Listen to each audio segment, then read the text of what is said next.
And so, there's a lot at stake here for these big players, and nobody feels sorry for them. Everybody knows that they're really in competition with all of us, right, independent creators, and we're just hoping for a level playing field where we're not going to have these gatekeepers.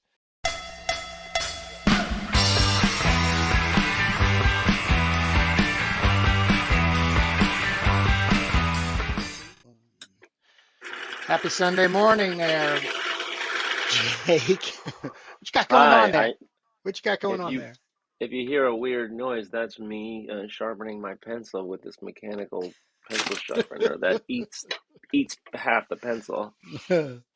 So yes. I'll try this again. This is my mom. My mom gave me that one a long time ago, and I'm probably better off with a 2-cent one from the dollar store. Good morning, Yeah, Kurt. How's it going? good, good. We have a lot to jump into. We um, really hammered out some stuff off of air last week, and then I put an email together and sent it to you, and we haven't really got any engagement on it. But the last episode, I was really announcing the predicting turn and tide of comics being something along the lines of more hand printed, more controlled than like trying to actually get a graphic novel completed and printed and kickstarted and stuff. So um, I just figured we would go through that. I am also working on a pinup, which was based on some experimentation I've been doing with AI. This is a color piece. This is total freehand. Um, I get into all kinds of stuff when I draw and everything. But what I'm going to do is, and I'll show off next week. This will be the color plate, and Uh-huh. then this will be my black plate. And I'm going to make a handmade print out of it, 11 by 17. But I'm Okay. really going to play around. I'm actually going to start kicking around some graphite color pen, not color, but black and white pencil. Just this is all total grays. So No, that was the sketch that you fed into the AI yeah, platform. yeah. So I'm using Midjourney. No, excuse me. Let me back up. I'm using Stable Diffusion 1.5 on playgroundai.com, basically because you get 1,000 free um, Oh, generations. And I'm just goofing off. I'm not trying to make art. I know there's a big to-do about this and everything, and how it's going to right, alter folks. the Just, world. just yeah. Lest anybody think Kurt's a scab here. This is art. This is art that he made, and then he's putting it through AI. And I saw what you did was like you gave it some kind of like coloring or painted effect that was reminiscent of I Fresno. gave it a Frank Frazetta. That was one of the prompts, and Right. that's the thing that's very interesting to me about this is my real job is SEO, and I work with other artists on it, and of course I'm utilizing it for my art and the Gardner Francis Fox Library. That's So the search SEO, engine optimization. search engine optimization. So that's the reach you get by the words you use. Until recently, with AI, there was no way to scan, like let's say, a searchable image. In other words, you can write out in a Google search block, a strong woman with striped shirt and long black hairs in comic book style, and it's just going to kick back things that are from web pages or Instagram or something that has those words on it. Doesn't read the picture. And even now with the whole, they're stealing my art, they're scraping the internet to get the pic. It, you're still not going to be there yet, though we're going in that direction. So I'm really getting into the whole AI part of for my business, and trying to get ahead of the game on how this impacts us as artists. So when somebody comes in and makes a search for something, that you are specifically answering what their search is. But also as an artist, it's really fun to play with. So I actually did a project back on my own using Photoshop and Remember that? filters and Yeah. trying to basically create, you kind of start with an idea and then you let the computer manipulate it in an abstract way and then kind of bring it back to a point. And then once again, I would just come back as the hand drawing artist guy and go from there. I personally have no interest in making complete um, digitally made from start to finish art. I don't, I've tried a couple of times. The results are lackluster for me. Where I'm at and how old I am, I don't foresee it being something where I would make the movement, um, and abandon. And I think especially now, I think if you have put in time with these tools, draw, pencil, paper, pen, ink, um, lean in, just really lean in. Um, and I think you're going to find a very special place to be because we as humans, um, we like holding things. We like looking at things. We like inspecting things. We like owning things. So, and you and Collecting. I constantly complain, and I know my wife complains too. Why do you need that comic book? And it's because I have to have it in my hands, beloved. Yeah. Well, the same thing goes for equipment, and I've never done anything like all digital. I did once when we had the first iPad when that came out. I tried a program, I think it was called Brushes, and I completed like a picture of Batgirl that was, from start to finish digital. And I know the new generation of these young whippersnappers is, embracing digital. I God think, bless. yeah, for me, I either start with a real drawing, bring it in, and then go digital. I have a lot of experience in Photoshop, so I don't have any problem using Photoshop. But the apps today, I think I forget the big one. I think might be called Clip Art. There's one called Clip Art Studio, um, and it's fine. But you really need to do that. So I'll never say never, but if I had like the iPad Pro, which is like, I don't know how, it's like 20 inches big. What is it? Like 18 inches big? Like the regular size iPad is like an 8.5, 11 maybe, like approximate size. This one is Hmm. huge. Hmm. So, there's a lot less zooming in and zooming out. And if you have a stylus, you can draw pretty naturally, just like you Yeah, do on paper. I just don't like Um, the end result. I think there's too much the computer is refining for you. I like well, anomalies. I've made this yeah, I'm not. announcement before. I like crappy. If I'm going to use a strong word to describe what I really, really like, I like crappy. I like things that are harsh, they're jagged edges, and they're unrefined. And basically, it allows me as the viewer to be challenged. So, Yeah, well, you're talking about the human touch, I think. yep, But there's that too. There's all kinds of filters and everything that people can use now, and obviously AI. It's like you can mate two pieces of art, and they have a child, that type of idea. Um, and we're just at the beginning of all that. oh my, yes, oh We are yes, just at the beginning of that, and then we also spoke about the AI when it comes to script writing too, yep. I've been messing because with that too. yeah, Chat GPT, Hmm. had its launch, its big public launch, and everybody and their brother got in on it. My daughter was telling me that she's using it. She's in college, and she said that she downloaded it, she was using it, but now she can't use it because the system is overloaded, it Yep, says. yep. Right. Yeah, I So, haven't been. I've been playing around with some like already established public domain writing, like fairy tales I was telling you. And then because they're so sort of chunky, once upon a time there was a king and a castle and a forest and there was a sun and there was a wolf and that, it kind of keeps jumping through there. I wanted to kind of expand in between those sort of points.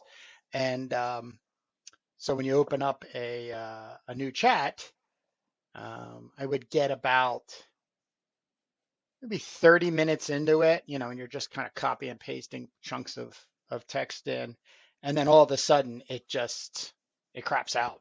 It just doesn't give you the same. It's like it's tired, It's like, well, yeah, I mean, it's kind of, dark in the forest. And I'm like, what? What's going on? You were giving me such excitement, enthusiasm, chat Well, I'm GPT. I'm a little more conspiratorial about what's going on because I did hear that Microsoft was in the works to acquire ChatGPT, and and also, the user interface was not very flashy or Yeah. finished, and because it was basically an open source tool, Hmm. although they are collecting emails, but basically, I think, the powers that be, Bill Gates or whoever, said, okay, we're spending years developing AI, and everybody knows Mark Zuckerberg is also in Facebook, and they haven't launched anything. It Yeah. behooves them to get ChatGPT off the market and to make it, crash. Who knows, why it isn't working, and and how far people Servers. are getting on it. Well, it could be as simple as that, but that could also be solved very quickly too. But the thing is, if they have no money coming in, they're just like, it's some college collaborative or some research collaborative, and they're just like, a bunch of nerds in white coats, and they're like, oh well, it crashed, so we're not going to do anything. Or are they going to be like, hey, wait a minute, we have the next huge thing on our hands, the next Yahoo, and they could get angel investors and in 2 seconds and get back up and running. So I think I'm just pausing to reserve judgment on what's happening, but what we just saw, and as we're recording this, it's just January of 2023.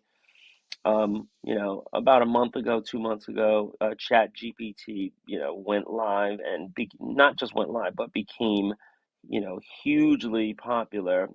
Everybody I knew was getting turned on to it and trying stuff out. So that was a big moment, and we'll see what happens next in the evolution of AI. But everybody says, well, there's got to be a killer app, and I thought this was great because it looked open source. It looked, just no frills, and it wasn't monetized. It wasn't commercialized. So I was encouraged by that, even though I already hit my limit on it. I tried like 4 or 5 things, and I was like, okay, every student's going to use this. Every hack writer, or every artist that can't find a writer, is going to use this.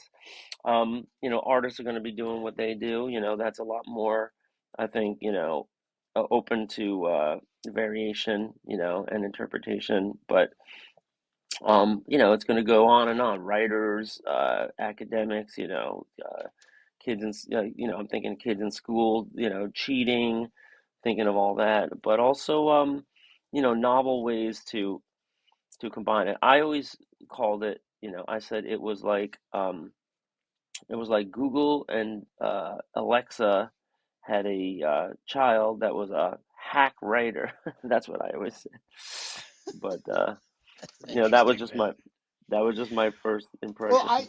I'll say that, I do share concern as, a lot of people out there, for, um, because my YouTube channels I follow are, the majority of them are just artists, trying to make a living just like us, or, you know, trying to make something, and then get attention, which seems to be the biggest, uh, um, adversarial plight. Um, but gosh, I lost my thought. I'm just going to bow out. Sorry. Yeah. Well, chat it remain, it's an ongoing conversation. Chat GPT is just the beginning. I have a feeling that anybody else that had a similar product is probably going to be rushing it out now.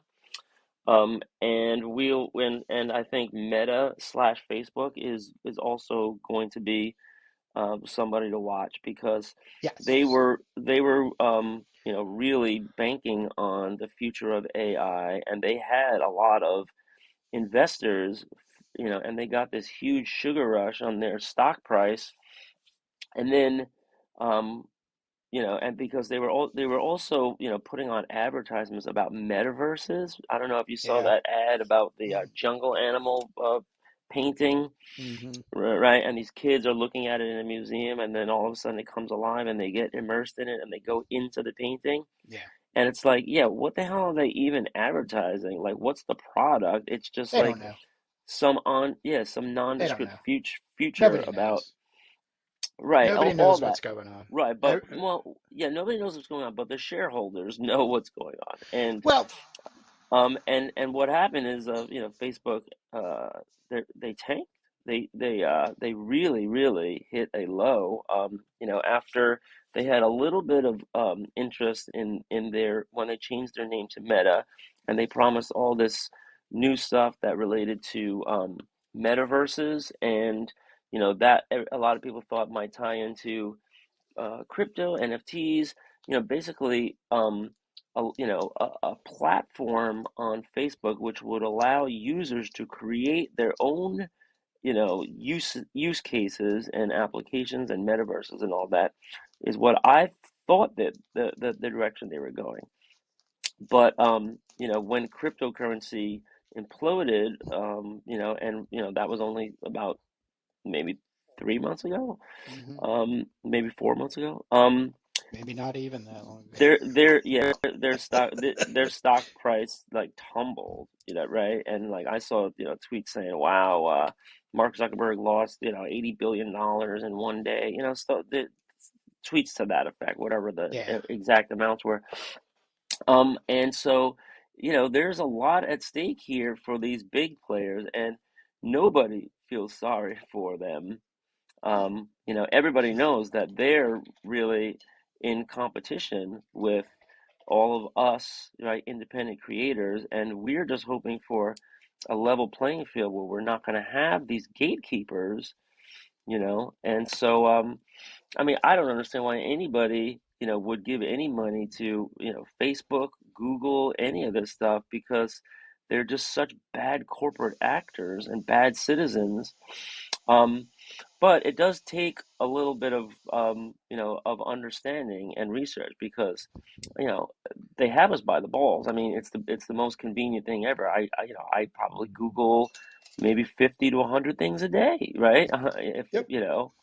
so there's that. But then on the other hand, there's a lot that the general public doesn't know. And I'm gonna plug a book that I didn't read, but I heard a podcast of the author interviewed, and it's called Choke Point Capitalism.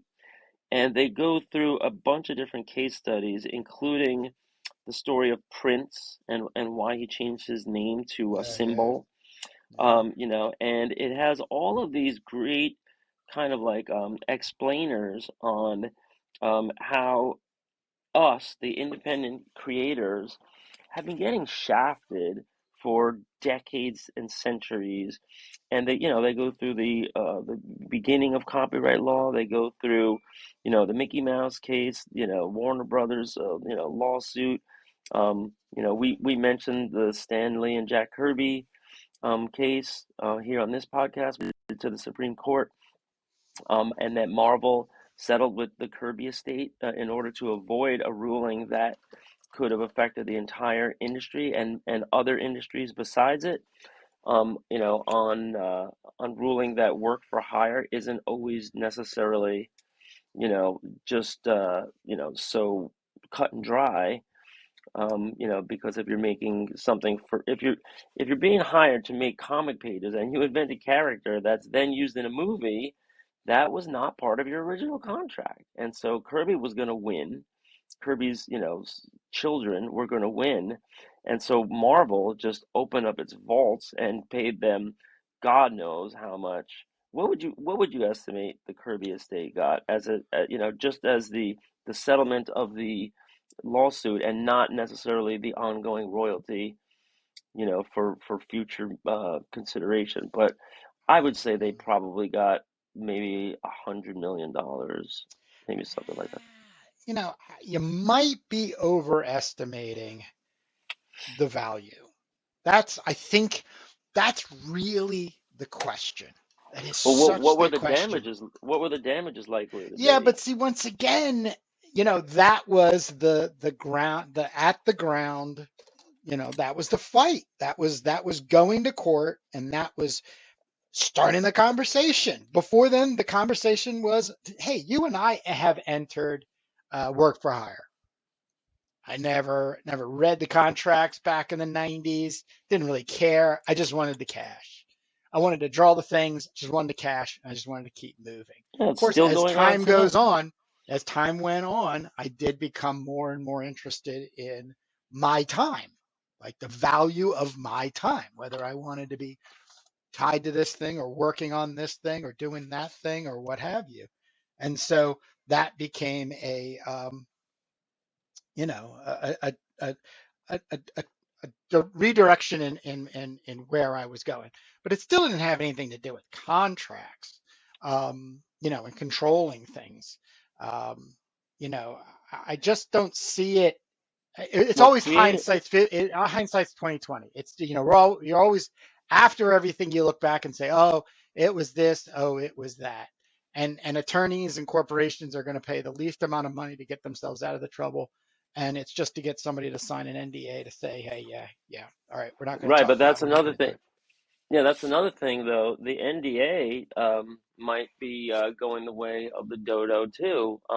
They not to get too political, but I am going to get a little political. Of Joe Biden's new labor secretary, and I don't even remember her name, but it's she just they just passed some new regulations in the latest big budget bill that are going to prevent corporations from imposing NDAs on people when they're signing employment contracts, and that's huge.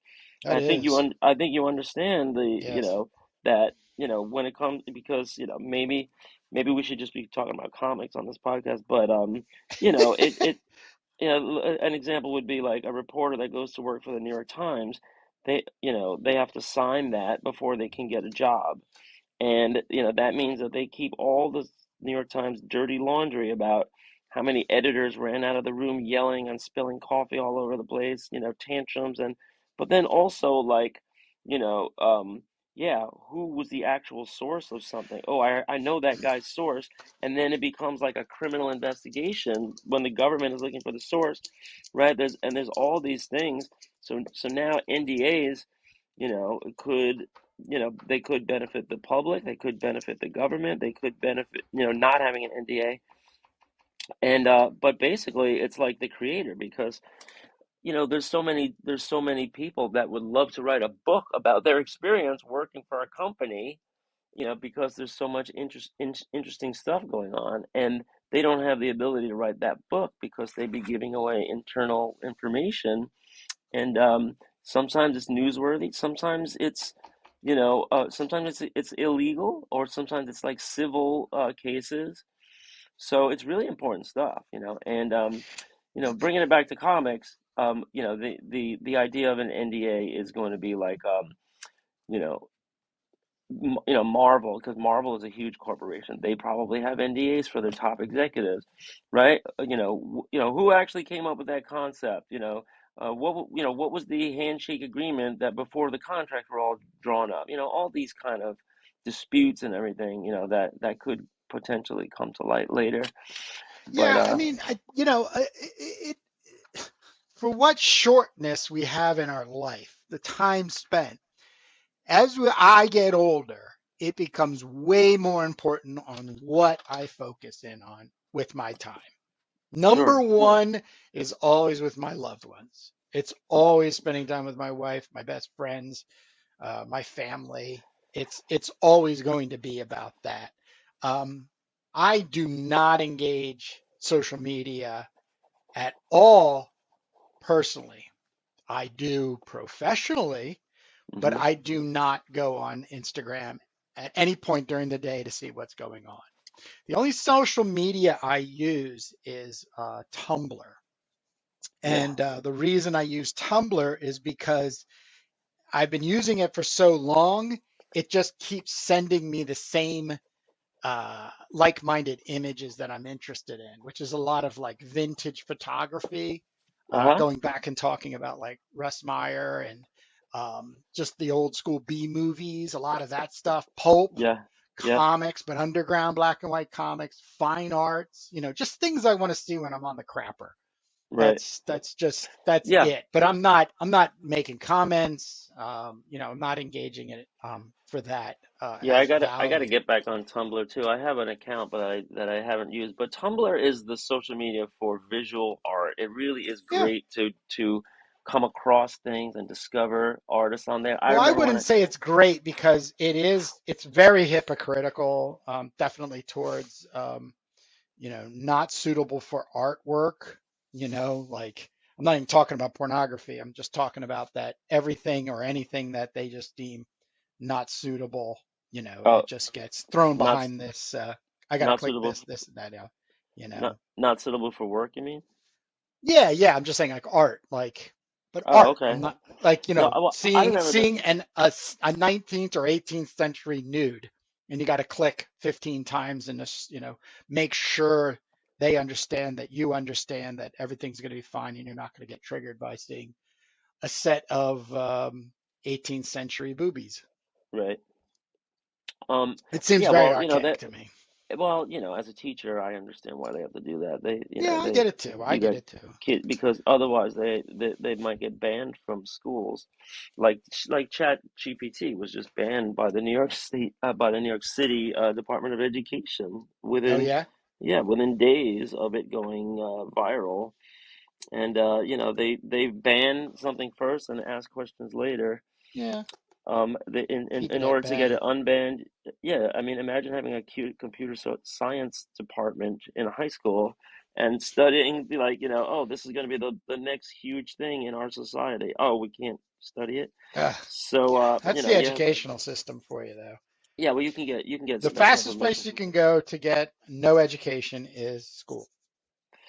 Well, yes and no. There's good schools and there's bad schools. I would say it's really teacher by teacher because we've all had good teachers, and we really have. And so we've all Yes, yes, yes, so yes. it's really like the luck of the draw, and it's the same thing. My daughter's in college. We're paying a fortune, for her to go to a SUNY school here, and and the SUNY school is about half the price of a private liberal arts school. So one day she has a great professor. Next day, the person's awful. They're mailing it in. They don't grade anything. It's just a ripoff. And so it really is the luck of the draw. And that's why AI, you know, is so promising. Because they're talking about AI for tutoring, for education purposes, and it's just like I say. Just like any machine that we use, it does the heavy lift. It can do the heavy lifting, right? If you're like, The if remedial work, right, just the remedial work. let's say you need to, write a an essay, with your response on every one of the amendments in the Bill of Rights. So you could just all right, tell GPS to list out all the Bill of Rights, print it all out, with a space there for my answers, right? And now you have a perfectly made sheet where you could just go down, and do your thing. But it's just like it's just saved you a ton of time, right? Cutting and pasting and all that stuff. It's just like, it's just like a Jarvis for Iron Man, right? Just like it automates the drudgery work, that a machine could honestly just do. It has all the information. in the system, and it just needs to format it in a certain way or manipulate it in a certain way. So, um, we'll have an AI segment coming up, but It's always going to be a segment. I mean, it's here to stay. I just think the most interesting thing is how we are all going to end up having to interface it. And of course, a lot of people, artists specifically, are very, very upset and rightfully should be because of it encroaching on their ability to make a living. I'm glad I diverted the way I did in the early 2000s, and not to get all specific about it, but um, you know, I, if I kept my trajectory, I would be out of work because I love doing the stuff in between. I don't have to be the name artist. I don't have to be, oh, we need Kurt Bruegel. I don't have to be that guy. Um, but I like being somebody who inks something or does a bunch of layouts for it or puts it all together or, always like that. That's going to be gone. yeah. It's going to be gone. I could literally, I would literally be sitting here going, "Oh, Jake, I'm gonna have to go look for a job at a grocery store because, you know, it's just all over for me." Right. Well, no, yeah. I mean, that was the funny thing about when with the industrial age, right? All these Oh machines yeah, came in, right? They had like, oh wow, they have these new motorized plows, and they have these new, elevators, the forklifts, all this stuff. And they said at the time it is going to give humans so much extra leisure time yes, that they're not yes, going to know what to do with it. Like they're just going to be sitting around, like, napping in the hay bales, right? yeah, And what it is actually, and what it has actually done is it's given bosses and employers the ability to fire people because there was no longer any kind of, like, skill or experience necessary, and that strengthened their hand. I think I'm getting too political here, but basically, it means that low skilled workers unionize. could be Just say it, displaced. unionize. Yeah, there's no job security when you could be replaced by a machine. I mean, Yeah. Well, that's a pretty, that I think is going to be what really goes bonkers is, when AI gets the rights. well, when they become self-aware like Skynet. No, no, no. I'm saying these corporations are going to use this as an excuse to circumnavigate, these arguments that you're having, to Well, control I gotta content, remind, yeah, but I to gotta remind, control things, so they can constantly profit from it. That's but all I, it's going to come down to. We live in a capitalist society, and a capitalist society is always looking for the bottom line, and well, you're not going to move it yeah, from that we have to position. remember though that the big complaints that artists have against AI. I don't really see it as anything that a artist might not have a complaint against another artist for. I mean, if you That's look at my the what point. That's if exactly what I'm saying is that if you look at Frank it Frazetta. can claim its own autonomous ownership. Yeah, and the same thing goes with the music world, right? I mean, Yep, there's no doubt that Chuck Berry was ripped off by the Beatles and the Beach Boys. There's no doubt about it. But what did he right. do? The Beatles and the Beach Boys, they took Chuck Berry back on stage. They recorded with him. The Stones got all those old blues guys in the studio in Chess Yeah, Records, and yeah. they made stuff with them. So the thing is, it's when is it cheating and when is it just like the person broke ground on a new style, and that became a movement. That's the question. So I mean, you can't start suing people in music, unless you really have like a lifted melody or something. But wow, that guy's playing that new amplifier, I'm gonna get me one of those. That's just influence. And when it comes to comics, you can see. I mean, there are some artists whose entire style is just based on another artist, and Well, and it's very that has to be the majority of music right now. It has to be. I literally at times on Spotify will play the find the new Joy Division band. right, right. I do.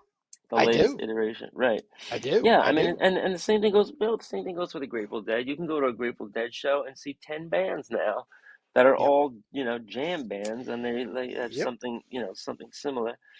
But Yeah. that's what I'm saying. Like if you're famous and you broke ground, then guess what? People are going to rip you, and they're going to homage you, and they're going to do all the above. And so if AI is doing it, it's just no different. It's just that it's just going to be easier for somebody to hit buttons rather than have to study your whole Well, methodology. one of the things that has, and I've brought this up many times, and t talked your ear off about it, and I'm going to continue to because the feeling for me gets stronger and stronger, and as a creative person, I have to chase and follow those feelings, but it's about the personality. It's about the person you're engaging with. That's a majority of what art is. A pretty picture is a pretty picture. And now we're starting to find that if you like that kind of picture, you sure as hell can find billions on them of them, through sites that are towing AI.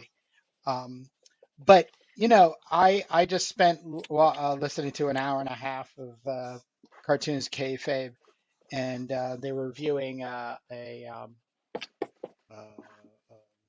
was it Wizard 51, and that's supposedly the issue that they're saying, or maybe a lot of people are saying that where the signs of the end of comics was coming, you know, and then what came along and saved comics? Comics, the movies. You Right. know, they convinced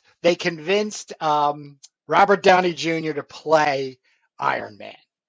Well, That I I well think is X Men 1 was the year 2000. Iron Man was a couple years after that, right? I get it, I get it. But the personality of Robert Downey Jr. playing Tony Stark, even I was dumbfounded for weeks. I was like, holy he what I had in my head when I bought and read Iron Man, he was doing.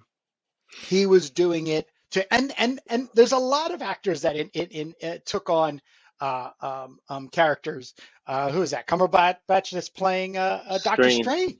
Yeah. I mean, he's nailing it. He's nailing it. But this is where my point comes in. That's nailing it for us at 50s year old, having spent our teenage years flipping through a comic book, making the sound effects and listening to the voices in our heads. Yeah. Yeah. Right. You Yeah. know, Making movies in our head. Yeah. Um. yeah.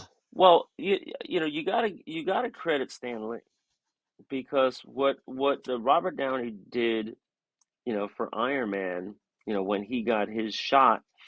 And I don't know, who might have directed him on this, because I hardly imagine it was the actor Robert Downey that conceived of this, although he executed it brilliantly. Yeah. Is that Stan Lee had very personal individual problems and wisecracking all through the comic, Yeah. right? And it doesn't matter if it was Iron Man or the Fantastic Four or Spider Man. I mean, that was the thing about like Doctor Strange. Like you thought he was more brooding and he wasn't doing the wisecrack. He was like darker. Maybe Daredevil too. Had a more of a personality, a dark brooding personality. Yeah. But Spider Man, Iron Man, Ben Grimm. These guys were really upbeat and they were having fun the whole time, even if they were in a battle. At each You know, other's expense. right. Well, in the Fantastic Four, it was a team, and right from day one, they had the team dynamics where you had ups and downs, right? And that is what made Marvel Marvel, and reading all these histories, it says Stan Lee's wife Joan told him that if they, he said, Martin Goodman just gave us the green light for me and Jack Kirby to start a new superhero line, and but he goes, but I'm really not looking forward to it because all of these superhero comics are really stiff and formulaic, and they kind of did their thing already. And Yeah, so yeah, so Joan told Stan, do whatever you really want to do, do it. He wanted to bring, some kind of like writing, some from the pulps and some like kind of like, ups and downs, where people travails, and not just make it like this stereotype, of this, white man that comes in and saves the day, and everyone else is a damsel in distress. Everyone else is, the guy has no flaws. And that's what the Marvel movies did. And by the time you get everything on film, I think it was a little bit later than Wizard 52. But you did start to see, but Hollywood was definitely, starting the idea that, special effects have gotten to the point where we can start really doing some comic movies, and not have it look campy like like the George Romero Fantastic Four. Um, but yeah, this is the history of Marvel reinventing itself. They have Disney behind it, which wasn't a bad thing. As far as monetizing all of the properties. yeah, I don't think Disney buys Marvel until like 2004 or five. But mm, they really saw what Marvel was doing with these movies, and they said, well, wait a minute, these guys have this whole body of work, all of these comics, thousands of comics, hundreds of thousands of comics, that are just laying around, and you could just take all the best stuff and put that on the screen. You never have to, hire a conceptual art, art. You never have to buy any more concepts. You could just mine yeah, the Marvel universe, and yeah, they only paid 4 billion. It was like 3.8 billion, I think. yeah, I thought that was a steal because Star Wars sold for more than that to Disney, and you have so many more characters and so many more stories. But I guess Star Wars, was just more of a money generator for the amount invested versus the amount recouped. And Marvel, was not really in the business of making money. They were in the business of making comics. So it's just totally different. But yeah. let's have some time for some other stuff because we spoke about the intellectual property and AI and all that plenty. I wanted to. I have on my list a couple things. Number one is I saw another Russ Meyer movie. I think I threatened last week that I was going to watch it because I found a website that had it full version. But I saw Super Vixens. Oh yeah, what'd you think? So, well, I was entertained. I was very entertained, and we were talking about Russ Meyer because I'm developing a Russ Meyer influenced comic that So am I'm I. right, and yeah, I hope you're in with me. It's called. Well, I'm doing all the writing all alone here, so if you want Yeah, to but have I'm a just writing if you want we to have have a yet to writer's actually jam, we've actually yet to sit down and talk about it because I've been towing my own Russ Meyer inspired story for right. years. So, Right. Right. And we should talk because when I'm writing, I need somebody there. oh, I do I need too. somebody. But anyway, my idea, I'm tentatively calling it B movie. What was it? Oh, I keep forgetting. B movie. Um. Oh God. Whatever. So It's on your website, Hellclaw. right with It's on your hellclaw.com, Hellclaw which is website. right, which by the way has a major update on there because Ooh, I put the whole, yeah, you're gonna enjoy it. I put the whole framework for Elevena 2222 oh boy. on there, and I'm starting to do a separate non-public page where I'm basically just putting the script for Elevena on there. So I'm like, I'm in a very fertile time, but I need help. So was Super Vixens. I was really drinking it in because I'm studying Russ Meyer now because of my Russ Meyer inspired project. Um, and so Super Vixens was crazy. It was a lot of different things all in one movie. Because it had these like horrendously violent scenes. So it was, in that sense, it was a roughie, right? That's what they call What the year the is that? I'm sorry. That's like 74 or 70, 5, maybe 5, two, 6? maybe 70. Yeah, somewhere in the early 70s. Early 70s. Yeah, yeah, Yeah, yeah, I yeah. think 72 maybe. Um, but it's basically the story, of a guy who everywhere he goes, women are throwing themselves at him, and and that gets him into trouble because every time he meets some guy, the guy has like a hot wife who Yeah. is throwing themselves at this guy, so he ends up being chased, from scene to scene, and basically Russ Meyer is going through like I think five or six of these super vixens, right? And one of them is there's Haji from the Faster Pussycat. She makes a very short appearance. The their other actresses are Russ Meyer's finds, right? I don't remember all their names, but he finds these really buxom women, and he puts them in these characters, in these roles. So the movie kind of brings you through like kind of like a roughy thing where everybody's like cursing at each other, yelling at each other, fighting and getting violent.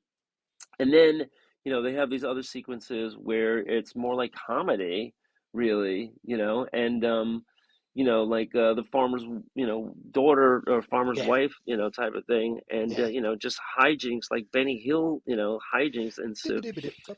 So it was great, worth watching.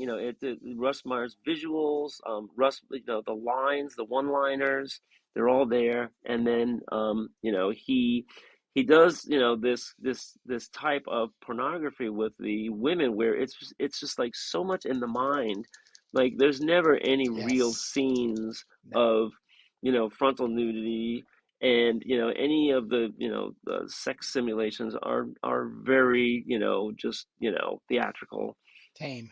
Yeah, very tame, because Russ Meyer, of course, was there was a lot of scrutiny on him, and it was like his fu to the film, into like the obscenity watchdogs that Yeah. had been going after people, that he wasn't actually going to have anything like that defined obscene, but he was putting it in people's minds so that he could get them into the theaters. It was Well, really a fine line.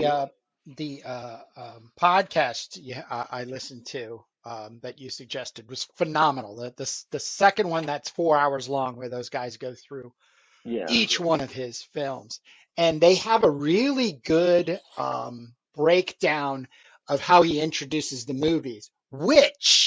which has stuck with me from day one, because what he does is he calls out all you dirty perverts that have come to this movie theater to see Right, what, right, and then right, you're gonna leave and then have a conversation with some friends at a cocktail party and say, oh, why would anybody go and see that film? It's just filthy. It's nasty. Oh, it's the women of are whores. They're and that thing that has always been in pornography is the dichotomy between wanting it so much but being so ashamed of having gone after it. But those like preachers at the beginning of those movies. My best friend's a DJ, and early on he would record that, and then either it was always about like at the point where like 11 o'clock, 11:30, when things are like really like right. and then he would just drop in this preacher talking about, and people would still be cheering and dancing it Yeah. it would just be this preacher say, oh, it's just great stuff. But he genius, Yeah, well, genius. Russ Meyer was also reacting. I don't know if you listen to any of those other podcasts too, where they just kind of explain, some of the rationale, for what ended up in Russ Meyer movies and what didn't. But um, part of the rationale was that that exploitation movies going back to the 20s and 30s had to have some kind of like educational value, Moral. and moral, right, and moral lessons to it. And See now, young people, this would happen to you if you would go down this road.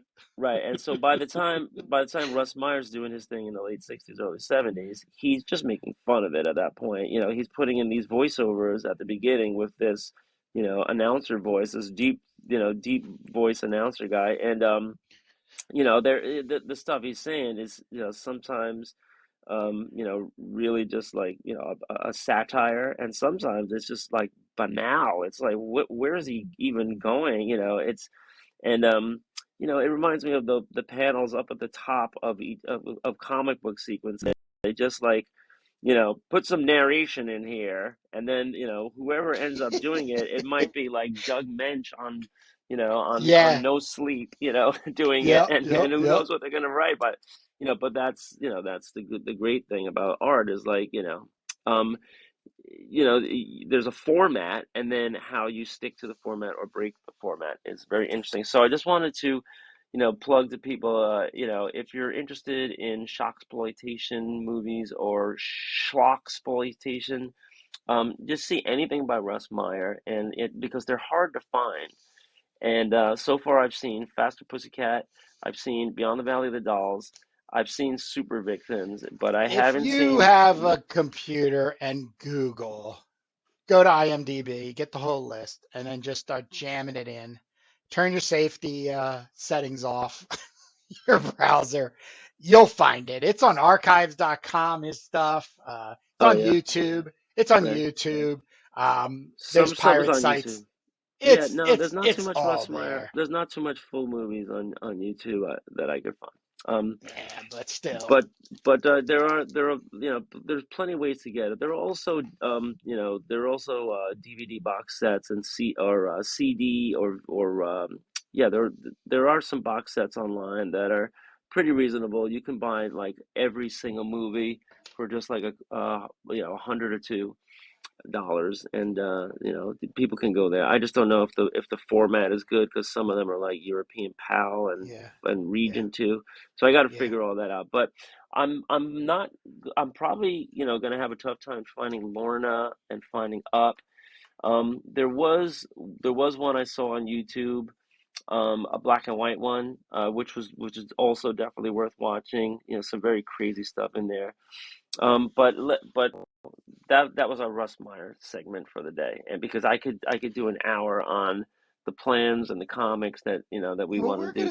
we're gonna start doing a sit down because we gotta tie this up because it's over 45 minutes. We're always trying to keep these bite sized for the people, let them get out there and make their comics, write their stories, play with their AI systems. Uh-huh.